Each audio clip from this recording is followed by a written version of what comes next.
Welcome to my podcast, The Reaction Shot. Thanks for hitting play. Let's roll tape.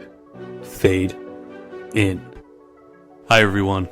Welcome back to a very special episode of the Reaction Shot podcast. As always, I'm your host Dave, and today we're kicking off an exciting segment that I'm calling Creators Spotlight. This episode extension is all about diving deep into the minds of the most innovative, passionate, and downright inspiring creators in the film industry. And who better to launch this off with than the extraordinarily talented Jamie Root. You might recognize Jamie's work as the assistant director on the spine-chilling independent horror success Damien Leone's Terrifier 3 and Michael Levy's Stream. But her talents don't stop there.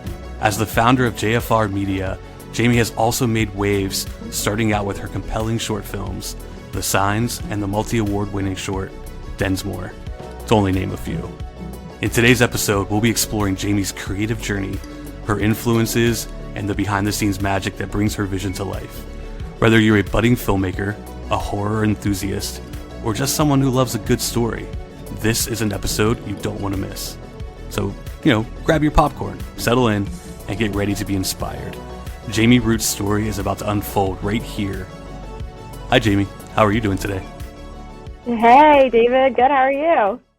I'm doing well. I really appreciate you doing this. I'm super excited to chat with you and learn all about your career. Yeah, thank you so much for having me. I'm honored to be a part of your part of the episode. Yeah.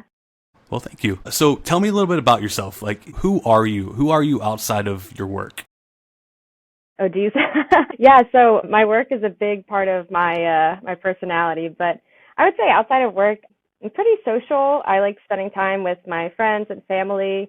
My dog, he's a huge part of my life. And I love traveling, exploring new places, being outdoors. And that's really it. I just like to travel. Sometimes I'll go to the gym. Like, pretty boring life. There you go. No, that's not boring. That's actually pretty exciting. Do you have a favorite place to travel to, or a favorite place that you have traveled to? Ooh, I really like nature, so I like national parks a lot. So awesome. Utah is like a nice hub for beautiful scenery. Oregon, Washington State. It's hard to pick this one, but I'm a sucker for good scenery and a nice hike. Absolutely, yeah. You gotta love some good scenery. It sounds like you visited a lot of pretty awesome places that I know are definitely beautiful. I've never been to Utah. Highly recommend. Yeah. If you like All the right. outdoors, highly recommend. I do. Yeah, I'll have to put that on my bucket list, I guess, and head out that way. Yes. I'm a big fan of bucket lists. Yes, excellent. Well, I have one, I guess, in my brain. I don't have it written down anywhere, but I'm definitely gonna add Utah on there because Definitely. I like to travel too. I mean, I can't really say I've gone to anywhere as what Utah sounds like, but I would definitely have to do that. So on the list for sure. So what ignited your passion to become a director, independent director, cinematographer? How did you break into the industry? Where did that all begin? This is such a great question. I have wanted to be a filmmaker for as long as I can remember. There was no other option for me. I was 12 years old taking my parents' VHS camcorder and making my own short films and commercials, taping over holidays. My parents loved it. So I always loved storytelling, both visually and through dialogue. And then by the time I got to high school, I was already learning how to edit.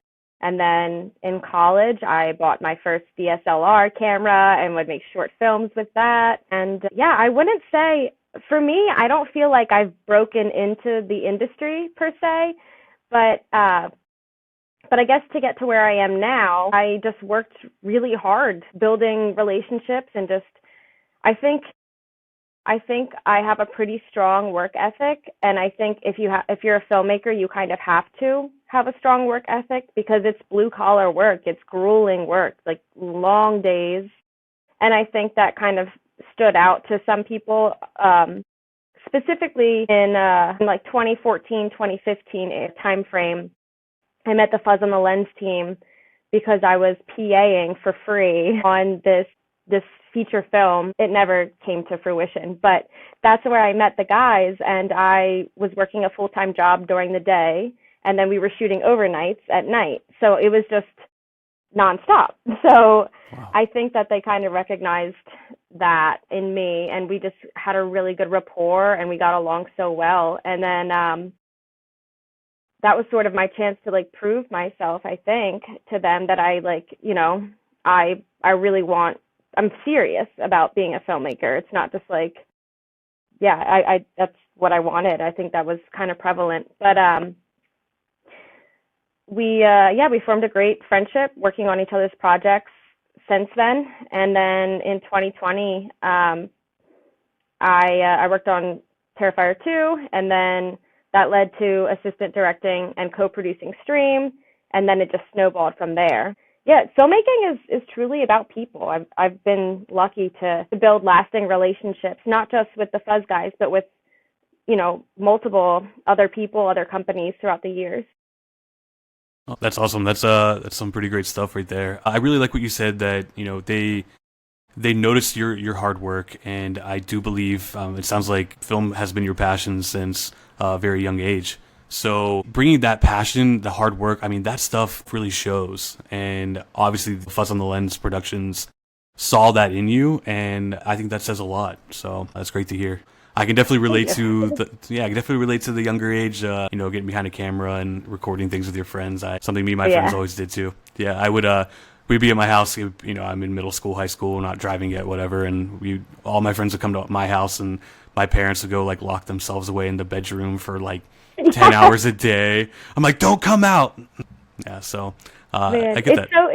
It's important to have like parents and a support system. I mean, my parents throughout the years have been such good sports, because I would have people come over when I lived at home, I would have people come over to the house and film. I filmed short films at my parents' house, commercials. Like, I remember one time I featured my mom in a commercial.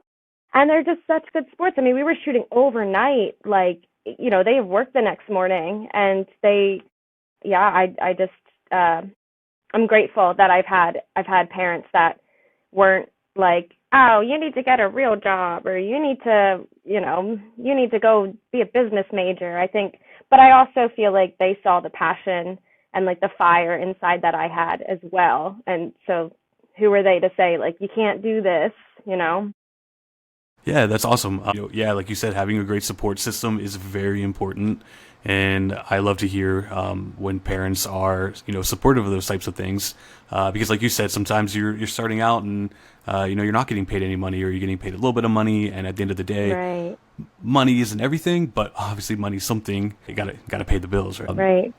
The passion's what gets you there, and that hard work and dedication, and your parents acknowledging that really says a lot. So. Love to hear that.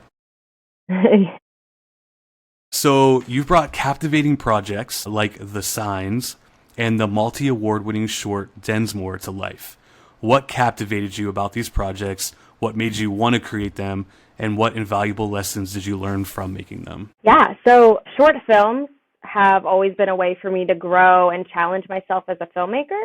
So with Densmore and The Signs, I was drawn to storytelling potential and the chance to experiment creatively. And the projects, they each, I feel like short films are a way to teach you something or experiment with something, so you can prove to yourself or to others, but mostly to yourself, that you're able to do something. So for me, Densmore was the first time I had really worked with a visual effects artist, and I think he did a great job. I mean, I think he killed it.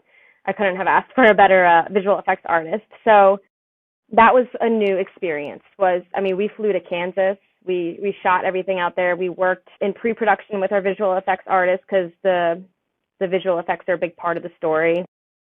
And The Signs was all dialogue. I mean, it is one room, two people, all dialogue. And I think it proved to me that we can captivate an audience with just dialogue, which is hard to do. I know they say show, don't tell.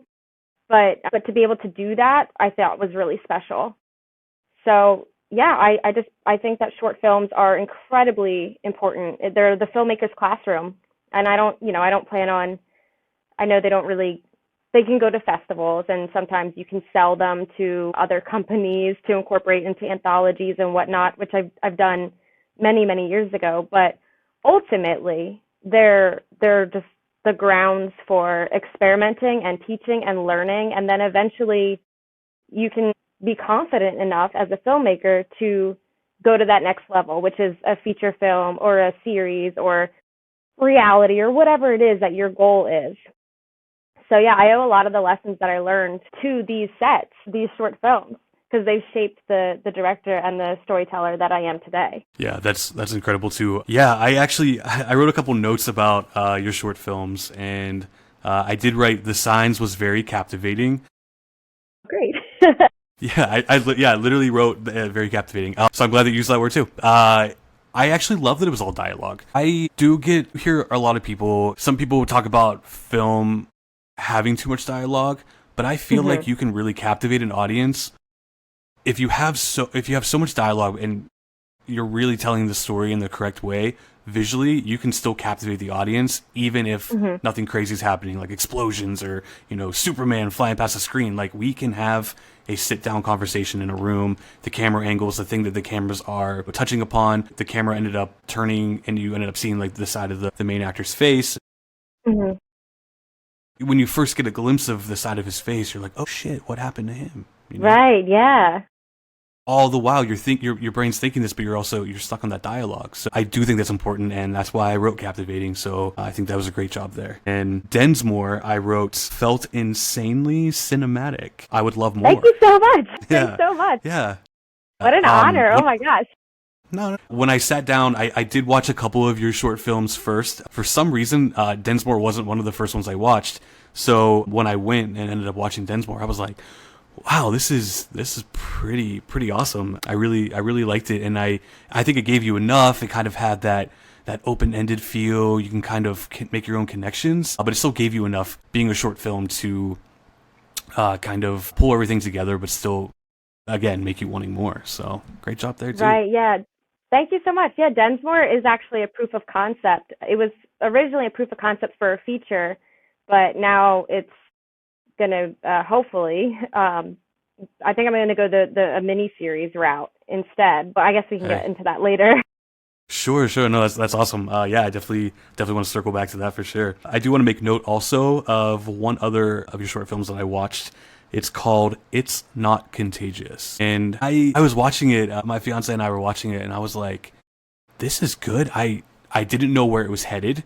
You start to see our main character. She wakes up in the morning, and her tooth is falling out. She's starting to get like weird like burns and marks all over her body, and I mean we have a finger falling off, we have an ear falling off. It's great visuals. The dialogue's really good. There is comedic timing, and there's still this mystery while you're watching this whole entire thing. And again, this is a short film, so obviously the ending's coming soon. But at the same exact time, I was like, I don't really want this to end. But at the same time, I wanted to get to the end because I want to know what the hell was happening.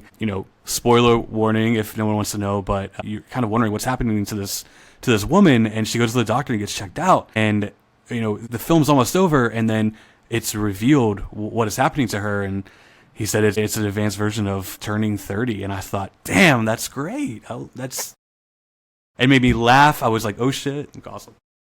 Thank you so much. That was such a fun combination of practical effects, and I don't really act much, but I got to play myself, so there wasn't a whole lot of acting. I just had to be like irritable. I was like, okay. Well, hey, you did irritable very well, so good job there. No, you did really well. Again, these short films, I keep using the same word, I apologize, but they are captivating, and I think that is hard to do for some people. I mean, anyone can make a short film. That's where the passion and the hard work comes from. You seem to have your hand in a lot of aspects of it. You seem to have a good team. Even prior to getting into, hanging out with Fuzz on the Lens and working with them, prior to that, any of the guys and girls that you've been working with, you could definitely see that talent shine. So really love that. So how did your involvement with Terrifier 2 come about? And what do you think that this did for your career at that point in time? So Terrifier 2, my friend Jason Levy, one of the Levy brothers, he reached out to me to see if I wanted to basically just help out be like a day player on Terrifier 2 for a couple days. And also he offered me a small role just as an extra. I run past the screen in the first like 15 seconds. I think I'm like bitching at, can I say that? I think I'm like, You can say what yeah. okay. I think I'm like bitching at the guy behind me, like, what are you doing? Leave me alone type thing. And that, even though it was a brief experience, it allowed me to meet Damien Leone and George Stuber and Phil Falcone and of course David Howard Thornton. And then from there, I formed a strong connection with that core team. And those relationships have had a huge impact on my career. So while working on Terrifier 2 was great, it was the friendships and the trust that I built with this group that really made a difference for me. And that foundation helped me open the door to more projects and more collaborations down the road. And of course, that led to Stream and then Terrifier 3 ultimately, and so on and so forth. That's so great. I saw that you had a cameo in Terrifier 2. I didn't catch it, so I'm definitely gonna go back and check it out. So I definitely want to see it. It's so fast. It's like the first 15 seconds, like the opening shot of the film. Wow, it's just so like you're a camera the first dollies. Yeah. Literally, the camera dollies past some trash, and then there's some obnoxious teenagers running down the alleyway, and there I am, obnoxious teenager. Love that. It was well, there you go, simple, David. But so much fun. That's good. There you go, David Howard Thornton, the real star of the show. The first person we see is Jamie Root. So yeah, right. Move over, Art the Clown. Move over. Yeah, come on, man. All right. So you became the first assistant director for Terrifier 3, a record-breaking, independent, unrated horror film. What did this job consist of? What was a normal day on set like? Okay. So being an assistant director is an intense, high-pressure job. I was responsible for keeping the production on track, leading morning meetings, kind of discussing with the crew what's happening today, what they can expect, managing the schedule, and constantly troubleshooting issues. It's a role that requires like quick thinking and adaptability because it never goes exactly as planned on set. I'm sure you know this. I mean, film, it never goes as planned. So Never. It's just constantly just one problem after the other. And then when there's millions of dollars on the line, it's very, very stressful. So yeah, honestly, the way I would describe assistant directing is it feels like you're drowning while you're on fire and also completely sleep deprived. That sounds wonderful. Every time I do it, I ask myself why. I don't know. I think I enjoy pain. I don't know what the deal is, but truly though, I had an incredible team, and that makes all the difference. I mean, together we worked through every challenge, kept things moving forward, even when days are long and tough, and we're sleep deprived, and there's like I'm so grateful for the team that I was lucky enough to join for Terrifier 3 because they are incredible people. I mean, absolutely incredible people, truly. Yeah, I would say I don't know any of them, but I'm saying yeah because that's the one thing that I love about the Terrifier films is that, again, full circle conversation here, the passion and dedication that has gone into those films is incredible. I remember the first time I saw Terrifier, I was like, this is amazing. And you knew there was something there. And I think everyone did. And obviously everyone did. And seeing the franchise grow, seeing Damien Leone keep his vision and I don't want to say sell out, but to not go the studio direction and just be like, this is my passion project. I heard an interview with him where he talked about how down the road he knows that Art the Clown will probably go on for eternity. Let's face it, Art the Clown is a horror icon. So he kind of talked about he wants to tell his story. Once he finishes his story, maybe down the road, Art the Clown will go to a studio and someone else will take over and tell a story with Art the Clown. But we're getting Damien Leone's vision his way, and that passion shows, and that's why audiences each time just keep getting bigger and bigger, and it is where it is. And yeah, you're a part of that, so that's incredible. I'm very grateful. I remind myself, I mean, every day on set for Terrifier 3, I was just reminding myself, like, what an incredible experience. Like, I'm so grateful to be here. Tired, cold, hungry, whatever I was, frustrated. Right. Very grateful. Very, very grateful. Sure. I love this team so much. Good. Good. I love hearing that. Yeah, congratulations on all that. Thank you. So, can you spill some behind the scenes secrets from your time on Terrifier 3 or tell me about some great memories or unforgettable moments you had on set?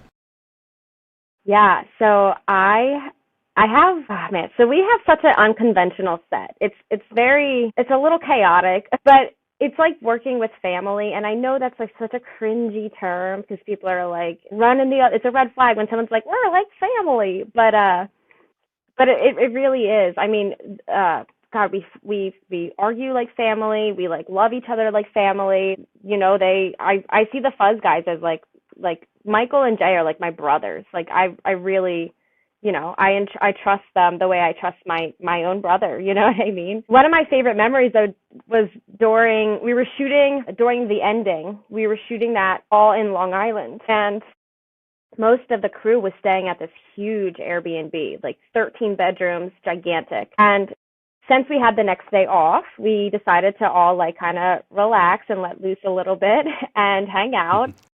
And the house that we were staying in had this built-in sound system. I mean, like speakers in the walls in the kitchen, outside by the pool, like throughout the entire house, the sound system.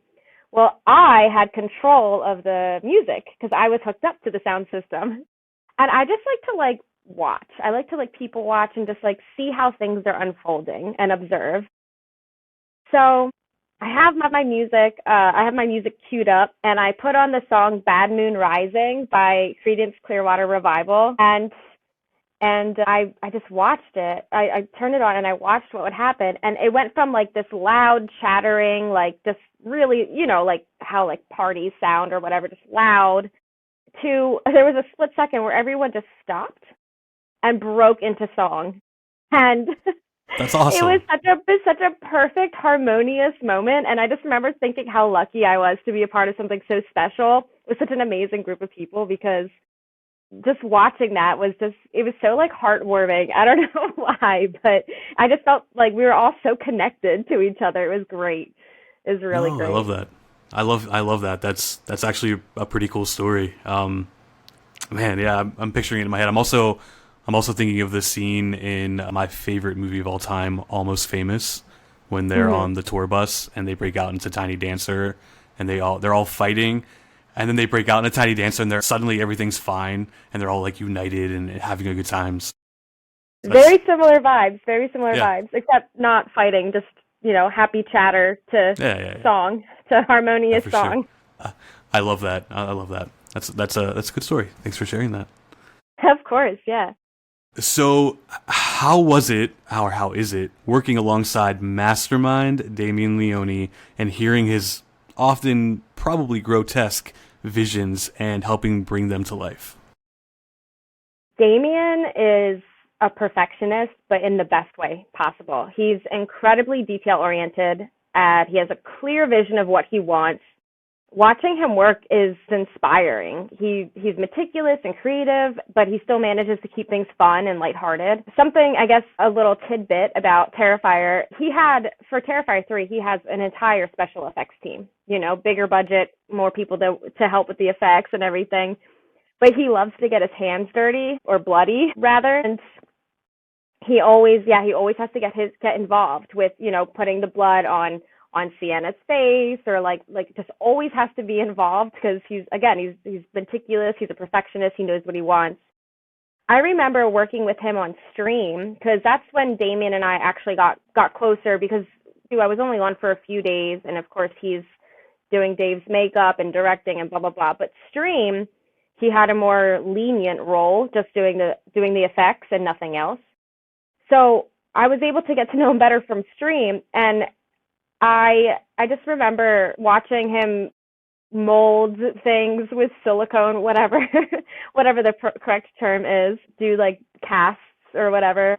Um, I remember thinking that he looked like a little kid, like just playing with like a Lego set, like completely focused, but having so much fun. And yeah, his calm and laid back demeanor is a huge asset on such a high stakes project like Terrifier 3. Wow, yeah, I could definitely, I could see him being that way just because of how he talks about how passionate he is about the things. That's kind of cool to hear him, to kind of visualizing him kind of being like a little kid playing with Legos, like you said. That's pretty cool too. So did you guys, I'm sorry, did you guys film, did you guys do Stream first or Terrifier 3 first? Stream. So Okay. it went Terrifier 2 in 2020. Well, they started before that, but my involvement wasn't until 2020. And then 2021, we did Stream right after. So Damien was actually editing Terrifier 2 while we were shooting Stream. He brought his whole iMac setup to his hotel, and when he wasn't working on Stream, he was editing Terrifier 2. And yeah, so it went Terrifier 2, Stream, Terrifier. Gotcha. Perfect. I guess just because I saw Terrifier 3 first and then Stream after, in my brain, you know, I know it doesn't always work that way, but I was kind of thinking you guys did it the opposite, but no. Hell yeah, it's awesome. Crazy. We shot Stream almost 4 years ago now, so it's just time just flies. Wow, that is crazy. I mean, even just mentioning like 2020, you know, filming during COVID and things like that, like that just seems like that is so long ago. Oh, yeah. So, well, how about your time on Stream? How did your role go on that set? What were you responsible for on that? Stream was a pivotal experience for me. I started out as an AD. I got a call, I think it was in November, from Steve Delasala, and he was like, "Do you want to AD Stream?" And I was like, "What does that mean?" I have no idea what that means. And he was like, assistant direct. I mean, you basically already do it because you write and you direct your own stuff. You can run a set. You do it already, so you know how to do it. I'm like, sure, like totally blind, not knowing anything about ADing. So I started as an AD, which was a first, right? But I quickly found myself taking on more and more roles.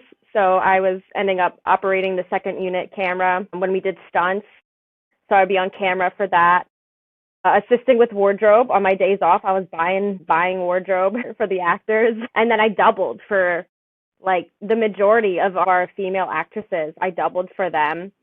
And it was a lot to juggle, but it taught me so much about how to manage a production and what goes into the ins and outs of a movie. I mean, there's so much that I had no idea about, and there's still so much I feel like I have no idea about. But it was a huge learning curve for me, and I'm grateful that I took on that role because it was stressful, but it was something that I feel like really unified us as a team. One of my most memorable moments on Stream was we had a Super Bowl watch party. The Buccaneers were playing. I don't know who they were playing against because I'm not a Buccaneers fan, but yeah, they won, and we were just celebrating because we had the day off the next day, and we just had so much fun together. The camaraderie is incredible. Yeah, Stream just gave me the confidence that I think I needed, that validation that I could handle my own feature one day. Absolutely. Yeah, that movie is pretty awesome. It was I felt like it kind of brought all the good stuff from all different types of horror films. It had good tongue-in-cheek humor, and you could really see the chemistry of the cast on that. So hearing that you had good relationships with everyone behind the scenes, and you guys were getting together for parties and things, watching Super Bowl, like that's awesome. I love hearing stuff like that too. Yeah, thanks. So what was it like being on set with some pretty crazy legends? I mean, only to name a few, because I felt like there was a lot in this movie, but we had Danielle Harris, who I remember watching her in the Halloween films when she was young Jamie, and I used to always talk about how insane her scream was during the Halloween movies when I was a kid. I'd be like, man, that girl can scream. It definitely... I mean, that's legendary stuff right there. You have Dee Wallace, E.T.'s mom and Cujo, among many other things. We have Bill Moseley, Jeffrey Combs, and of course we have Tim Curry and the late Tony Todd. What was it like? What was it like working with all those people and then everyone else as well? Okay, so I haven't seen a lot of movies. When people like they would, Michael or anyone on set would name drop, oh, we have this person, and I'd be like, who? Like, just because I'm oblivious. There's so many movies I haven't seen, or if I've seen them, I'm not a names person. I'm a faces person. So when I first heard Danielle Harris, I'm like Googling, Who's that? right? Yeah. So I never really got like starstruck or anything, just because I didn't really know anyone. Of course, like I knew who Dee Wallace was because I've seen Cujo, I've seen E.T. But even still, I wasn't like I was someone that was like, oh my gosh, I have to meet this person. I'm so like excited or whatever. And I think that actually plays to my benefit, because then I don't get all like starstruck and nervous, or like, because I'm like, they're just people. And then when you get to know them, I mean, I've given rides, I was driving Danielle would ride with me to and from set. I bought Tony's wardrobe, and then, I would talk with him and have him try on wardrobe and see how everything felt and whatnot. So you work closely with the actors, but they're just people. So like, it didn't seem intimidating to me. And everyone is just so kind and so respectful and polite. Dee Wallace is so incredible. I mean, the fact that she, obviously you saw Stream, so she has to get into this like emotional state. And I feel like that's a challenging thing to do for actors, but especially as someone at her age, like just to be able to go into like a place to be able to cry. And I mean, you can be sitting for hours before you're called to set. So she was so incredible and such a sweet woman. Danielle was amazing too. Tony, I've worked with Tony actually on 3 different projects, and every time he's a delight. He's so polite and respectful, and just he was a really great guy. And it was really unfortunate what happened, because he was quite an incredible human. So that's a really big loss to the horror community. Jeffrey Combs, again, fantastic actor. I mean, he really brought his A game, and he really got into the character too. He fully embodied Lockwood and gave it his all. And I think that really shows throughout the film. I mean, he really had a blast, I feel like, with his character and bringing it to life. And him and Michael would go back and forth, like, what do you think about this idea? And Michael would be like, yeah, great. Like, they would like play around essentially with his character. Everyone is just, I think that you never know when you get a script as an actor or a director, producer, whatever. You never really know if it's going to happen, because there's so many times that productions, there's the hype for it and then they get shelved, or they don't get the funding, or what have you. But I think the fact that we were all on set and working, especially during COVID, I mean, we had masks on, really, really long days, full masks, PPE, all of it, COVID tests every other day. But the fact that we were just all there together working, I think that sort of instilled a sense of gratitude with all the actors. And so we just had this really great, like I said, sort of like a camaraderie. And honestly, even the other actors, I mean, Charlie Powell, who played Roy, what a great guy, man. What a great guy. He is such a good sport. I mean, we threw him into the ceiling so many times, and he never once complained. And they are that was long. They were long days. they were grueling days. I mean, any movie with special effects are going to have long days. And yeah, incredible. Same with Wesley. I mean, really, him and his family, like, just bending over backwards to be able to make him available because he was in school at the time. And just, gosh, I can't say enough good things about this cast. They were just such incredible people. I love hearing that. Yeah, Wesley did an incredible job. Like, you see child actors and stuff, and sometimes they really blow your way, and you're like, that's, we're gonna look out for that name in the future for sure. So, but yeah, he's going places for sure. Yeah. I love what you said about actors, working on set with these actors, and you said that you're not super familiar with a lot of big names, you haven't watched a lot of movies, and I can definitely see that being helpful. And at the same time, like you said, like they are just people, and that's the thing about filmmaking as well.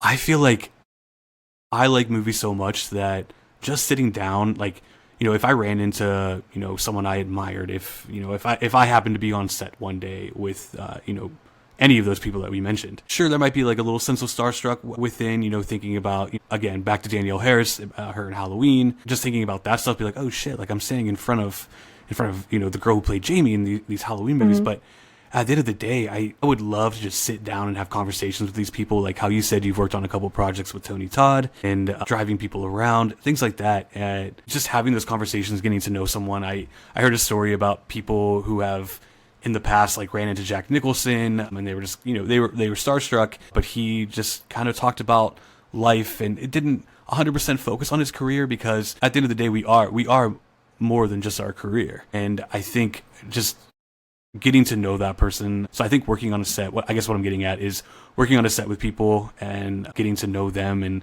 see who they are, and, knowing them from their passions, but then learning who they are and how they got to where they are. To me, that's some pretty incredible stuff. So just to be on set with those people who have such iconic roles, and just to kind of hear their daily in and out life and being a part of this new project they're on, I think that would be pretty awesome. So. Yeah, and I also feel like with these actors, I mean, they probably get bombarded with people asking them about questions. I'm sure Danielle gets bombarded about like, oh, like Halloween, what was your favorite this, or how did, just so many questions. She and I just talked about, I remember she was talking about like her family a little bit and like where she lived and just normal casual things. Terrifier 3, I gave, I remember I gave Jason Patrick a ride a few times to set because it was just easier to have him ride with me. And we talked about how he likes to like go running in the morning. Like we were talking about like working out, like just random, like going running in the morning. And I think we talked a little bit about like politics, just like nothing. I didn't want to bring up like the Lost Boys or other things because I'm like, you probably talk about that all the time. And that's probably, maybe it's not annoying, but like, I don't know. I'm down to talk about going running. Yeah. Yeah, and that's the thing too. I mean, I go to conventions every once in a while, just to meet some of these people, and in your mind, like you said, you want to be like, oh, what was it like being in Lost Boys or Candyman or Halloween or Cujo or E.T. or any of these things, and where that something like that usually does come up. I'm not gonna lie, I do try to get like normal conversation in, because at the end of the day, I do know that they're human. And what I love about it is not just that they're on a celebrity side, is that they are living and breathing and working something that I am passionate about, and I'm not doing the same thing that they are. So if anything, I like to hear about, just like the conversation that we're having, just getting to know that person, their passion, and what they love about it, and what they love to do outside of it. Like that's what it's all about. Yeah, I also feel like there's like a time and place because I remember like on stream after we would wrap, sometimes we would just, because we all stayed in that hotel for those like 6 weeks or whatever. And I like sometimes after we would wrap, we would talk with some of the actors. I remember Mark Holton. We were just kind of all together talking, and that's when Michael asked like, "Oh, what was it like working on like Gacy and other projects?" And but that was after a bit of camaraderie and a little bit of like loosening up and already having established this sort of like trust, I guess. Not, maybe that's not even the right word, but like I can't think of a better word than like camaraderie, but some a rapport, already establishing some sort of rapport that it's not like oh, nice to meet you, how was this, like how was it like working on this. It's like, we've already shot some scenes, that we did the small talk, we established a rapport, and then it's like, yeah, so how was it working on this? Oh, it was this and this and whatnot. Mm-hmm. Yeah, absolutely. Absolutely. I totally get that. So what are some pearls of wisdom that you want to share with people, such as aspiring filmmakers that are kind of eager to follow in the same type of footsteps of you? Do you have any advice on that type of stuff? Of course. Yeah, this is a great question. My first piece of advice would be to never stop creating. Don't give up. Never stop creating, because that's the key right there. Building a genuine relationship and always staying humble are another thing. Never assume you're the smartest person in the room. I like to try to surround myself with people who are, so I'm like the least smartest person in the room. That way I can learn and grow, because how can you do that if you're with people that aren't, you know, helping you to learn and grow and reach for more. Being a team player is huge. Nothing is beneath you. As a first AD, I have cleaned toilets. I have gone on coffee runs or brought coffee with me for my team. There's no such thing as oh, well, that's not my job. And I learned that lesson very, very early on. Yeah, nothing is beneath you. The best filmmakers know how to collaborate and work as a team to problem solve, because there's always problems and they always need solutions. So instead of panicking, best thing to do is, all right, here, like very caveman brain, like problem, solution, let's figure it out, you know. Avoiding negativity and don't gossip and spread rumors. I think that's a big thing, because the way you talk about others is a reflection of you. And yeah, the industry's small, your reputation matters. So most importantly, I would say work hard, stay passionate, stay humble, and don't give up.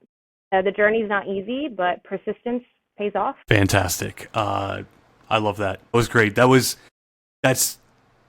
what a lot of people need to hear, and I think that all of that is great advice, and I think a lot of that can be applied to everyday life and whatever we're doing. And when that passion is a part of your life, incorporating all of what you just said into that is pretty incredible. So yeah, that was some good wisdom right there. Yeah, and also, I mean, there's always going to be waves of doubt.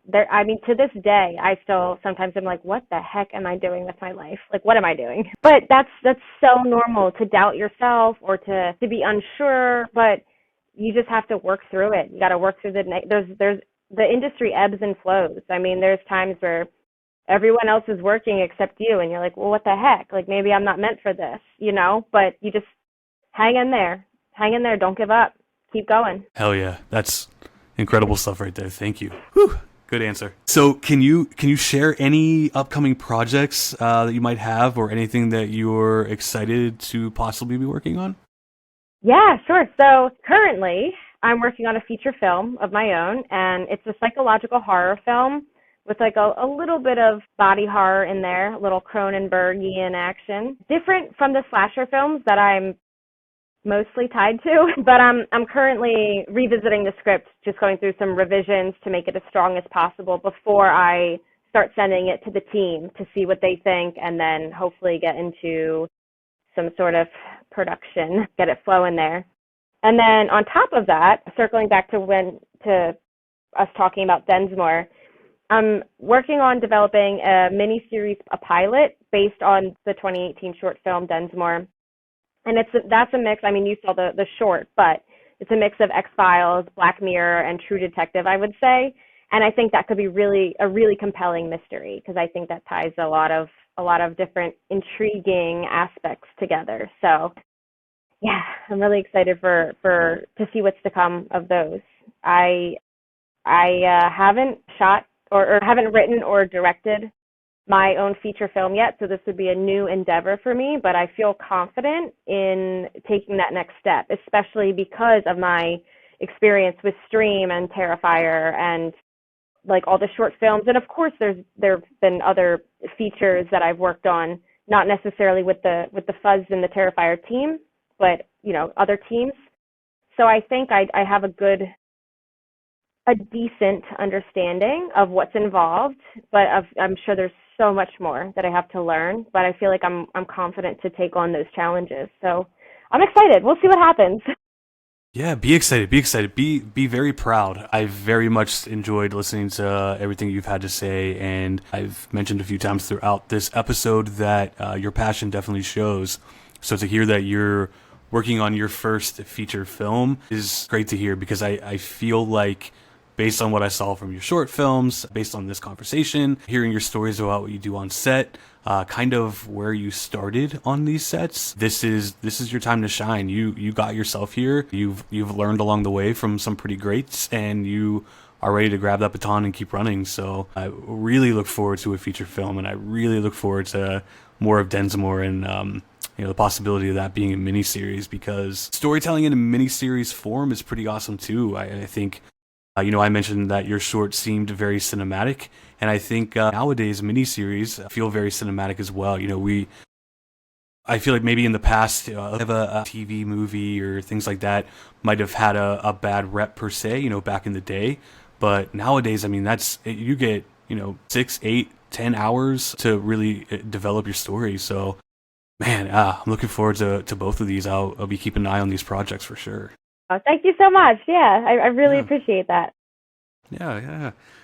So I guess we made it to the end of this interview, but I do have one more question I want to ask you. You know what? Actually, two more. My first one's going to be, what is one of your all-time favorite horror movies? Okay, gosh.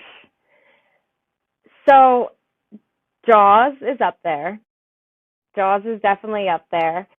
But from a more contemporary style, I would say I really loved Insidious and the Conjuring movies, because I love how gosh, just like chilling and suspenseful they were. The Midsummer. I really loved Midsummer, which is so funny because it gets a lot. It's mixed. It's like you love it or you hate it, but the anxiety that I felt like permeating through the screen from Mm-hmm. the character, so good.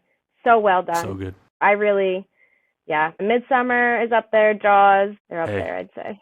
those are two great movies. Again, yeah, Jaws is obviously iconic in its own right, and Midsummer is, whew, that is quite a movie. Did you watch the director's cut or did you watch the regular? I've seen both. Mm. Yeah. The director's cut, I felt like was long and not necessarily, I don't know, I didn't think it was like needed. You know what I mean? I think the way they had it, like the whatever cut, the non-director's cut, Yeah, was perfect, because yeah, I remember watching the director's cut and being like, this scene went on a bit long, or this yeah. didn't add much to the story, but overall, I'm really impressed.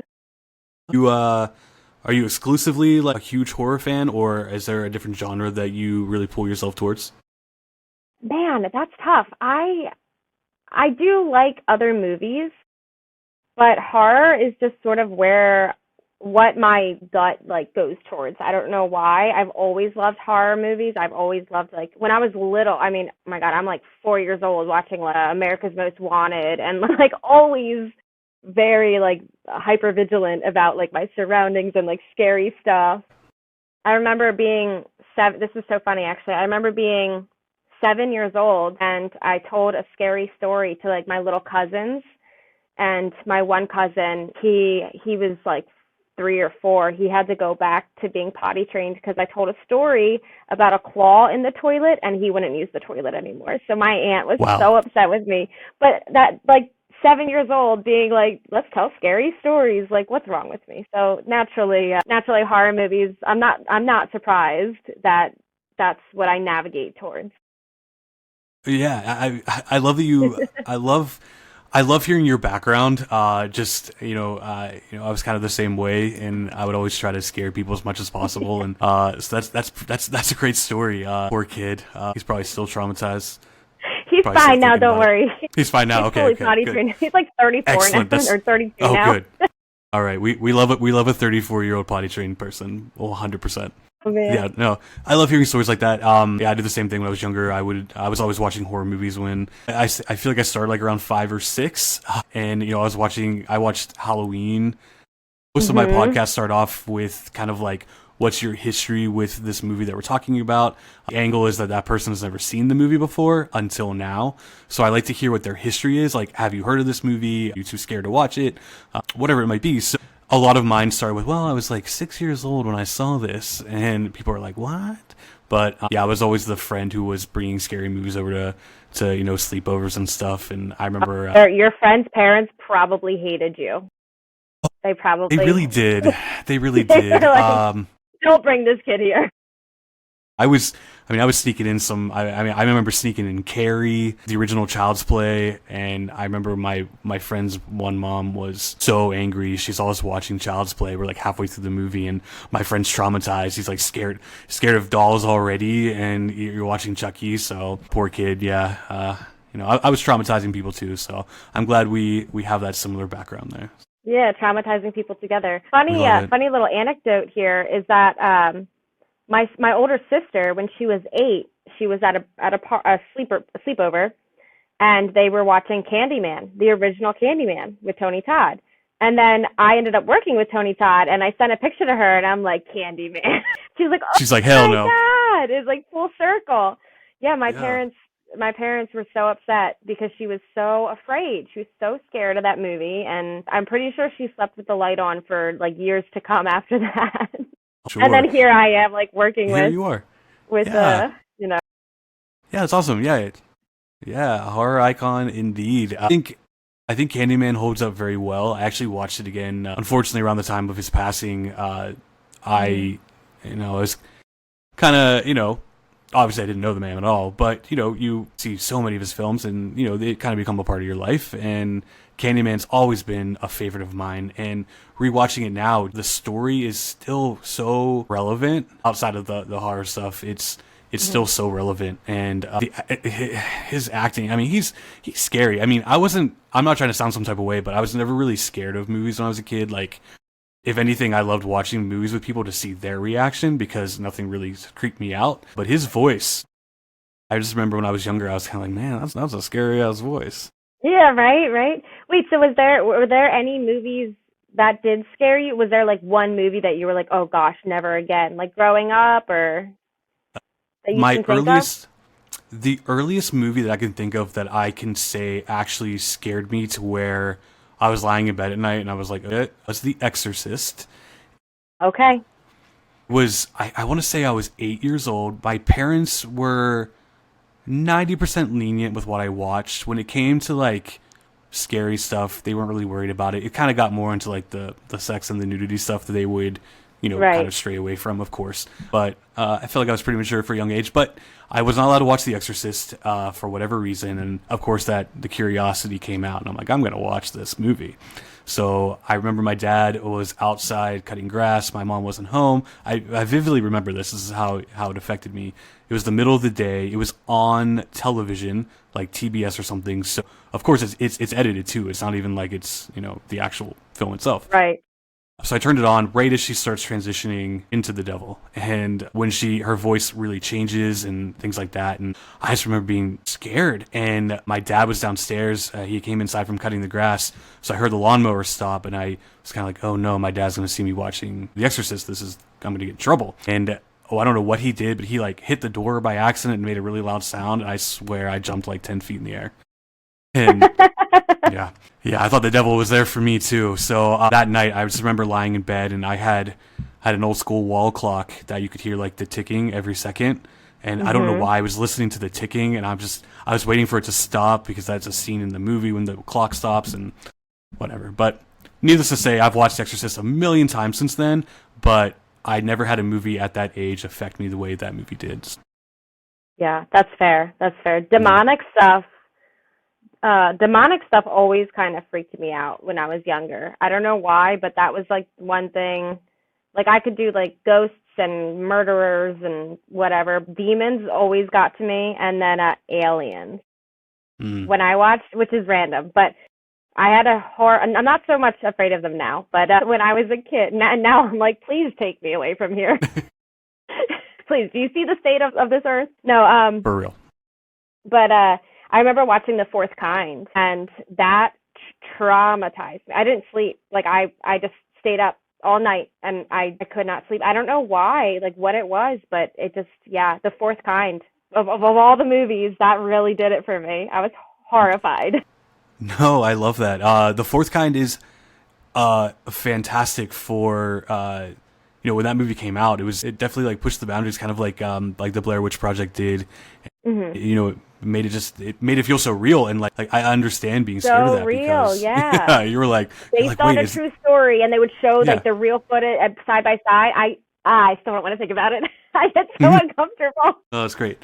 And you know what? At the end of the day, that is effective filmmaking. And I know that you said there's, people are very divided on Midsummer. My last episode I did, it's not a horror film, but the last episode I did for my podcast was Saltburn. And it's very, people absolutely love it or they absolutely loathe it. I've heard that too. Yeah. And it's, talking about Saltburn and Midsummer, like, to me, though, that is effective filmmaking. Like, you are reaching both ends of the spectrum of people really loving it, really hating it, because you have something to say. And not everyone loves what is being said, but right. it's relevant. That's the worst review you could get is it was boring. I mean, yes. If you hate it or you love it, you feel a type of way. It made you feel something, and that's exactly effective filmmaking, is making you feel something. Absolutely. Yeah. Absolutely. Well, this kind of leads me into my very last question for you. Again, my podcast, the Reaction Shot Podcast, is introducing people to movies that have never seen them before until right before we do the episode. So my question for you, what was your reaction shot to seeing the very first Terrifier? And now that you're part of its legacy, how do you feel about it? My first reaction to the first Terrifier wasn't like a great one. It was just sort of like, what the fuck? And then my second reaction was, he would need a bone saw, not a hacksaw, to get through her pelvic bone. This makes no sense. Like, so snotty. Like, this makes no sense. Right. Of course, now that I know all the lore of Art the Clown and everything, it's all relative. But honestly, I'm so grateful to be a part of the Terrifier legacy, and the best part isn't the movies themselves, but the people that I've gotten to work with and have come to know over the years. They're like family, and I'm just incredibly lucky to be a part of this journey with them. Absolutely. Yeah, you are very much a part of that legacy, and I've said time and time again on this episode, the passion really shows with those films, and you are a part of that. So your passion shows, and I really appreciate you taking the time to have this conversation with me and kind of get to know you a little bit, letting people get to know you a little bit, because at the end of the day, we are all creators. We all are artists, and we are, getting our work out there and hearing your stories where, you're starting off with possibly cleaning toilets and doing coffee runs.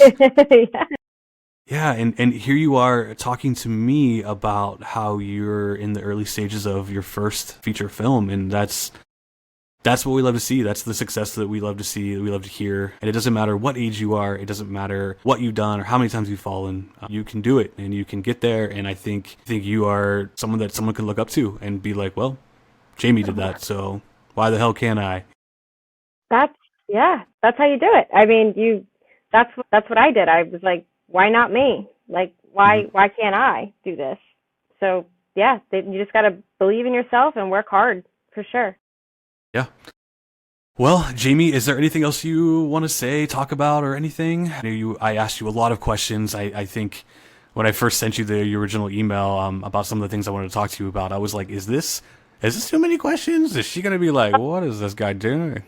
No, not at all. I actually appreciate you sending me the questions, because I'm a horrible interviewer, or interviewee, I guess.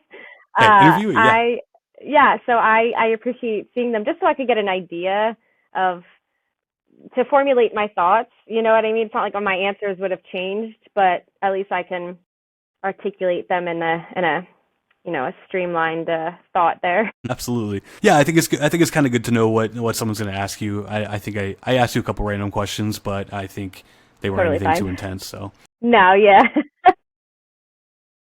Well, again, Jamie, thank you so much for joining me today on my very first, sub episode. I'm calling Creator Spotlight. I'm so grateful you did this. I know I said that multiple times. Thank you so much for having me. I'm so grateful to be a part of this, and I'm excited for the episode to come out. Yeah, I can't wait to get it out there. I've I was talking to a couple of people about getting excited to do this. So again, I appreciate it. I know you're very busy. It sounds like you're working hard on some future stuff. You guys are. I do want to call out the incredible team behind Stream constantly, and I say constantly in a very positive way. Constantly, making posts and pushing for people to watch this film, because indie filmmaking is very important, and Stream is incredible. And Terrifier is the same exact thing, and we see how that exploded. And I think Stream is super worthy of having the same type of franchise and the same type of success. And I feel like you guys are doing great things out there, promoting it and having a good presence online and interacting with people. So can't wait to see where that goes to. Thank you so much. I do appreciate that. Yeah. All right, Jamie. Again, I really, really appreciate it. I will say I'm gonna cut this part out, but I will say that we're gonna say our goodbyes. I'm gonna stop recording, but just stay on so I can talk to you for a few more minutes. Is that cool? Sure. Copy that. Yeah. Okay. Cool. But Jamie, thank you so much again for coming on today, taking time out of your day to chat all things you. Because, hearing you speak as a creator about your passions is what this is all about. And I loved every second of what you had to say. So thanks again, Jamie. Thank you so much for having me, Dave. All right, Jamie, have a great day. Everyone listening, have a great day. Thanks for checking out the Reaction Shot podcast. We'll see you next time.